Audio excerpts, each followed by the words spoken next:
Bilmesinizler. Orospu.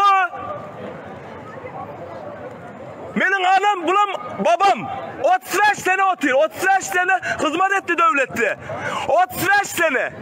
Yöne benim anamı orospu diye kıygırıyorlar. Hükümetim orospu diye. Neden? Ben hükümetime karşı.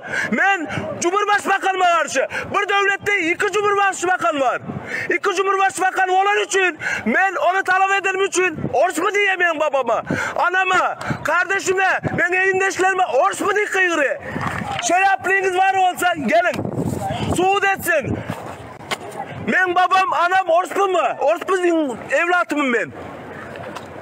Ben namusumu öyle korarım. Vatandaşlar, benim namusumu öyle korarım.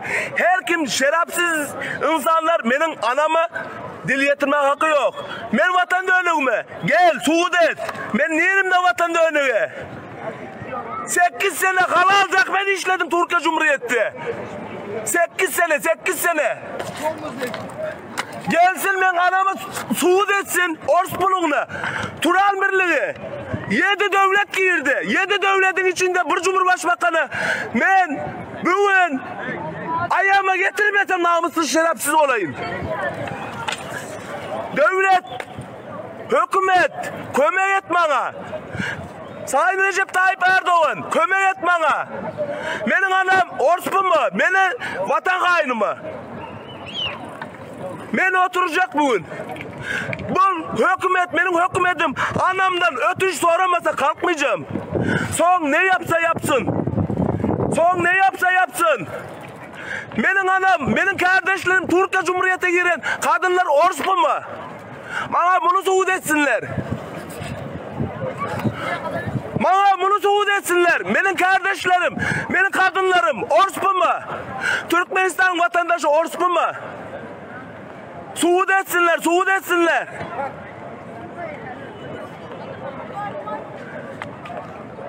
Ben kalksam namussuz olayım, namussuz.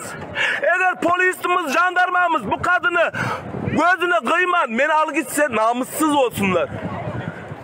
Yeter artık. Ben nedir'in? Terörist mi ben? Vatan haini mi ben?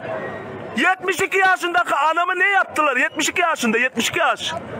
Orospu diye kıyırıyor ya. Benim evlat değil mi? 35 yaşında evlat ben. Kardeşim, kapat telefonu hadi. Kapatmayın abi. Hakkın yok benim. Telefonu kapat. Kapatmayın. Kapat telefonu. Kapatmayın. Hakkın yok abi. Hakkın yok. Ben anam. Sen anan var mı abi? Anladım. Anam var mı? Yok. Seninle bir konuş. Yok konuşmayız. Ben böyle kalkmayın abi. Kalkmayın. Vallahi eminizden kalkmayın. Şunu adam orospuluğunu suud etsin. Şunu adamın orospuluğunu suud etsin benim hükümetim. Benim hükümetim suud etsin. Kalkmayın. Kalkmayın. Neden kalkayım? Kalkmayın. Vallahi kalkmayın. Kalk oğlum. Kalkmayın. Neden kalkayım? Teröristim ben abi.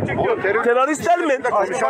Ne terörist değil. Konuşmayın ben abi. Benim hükümetim, benim Cumhurbaşkanım gelsin ötürü orasın. Ne bağırıyorsun abi? Sen niye bağırıyorsun? Ben Türkmenistan vatandaşıyım. Tamam sıkıntı yok. Kimse Niye bağırıyorsun onda? Akıl yok bana bağırma. Ne terörist miyim? Yok. Böyle şey yapamaz. Neden yapabilmem? Bak bakayım ya.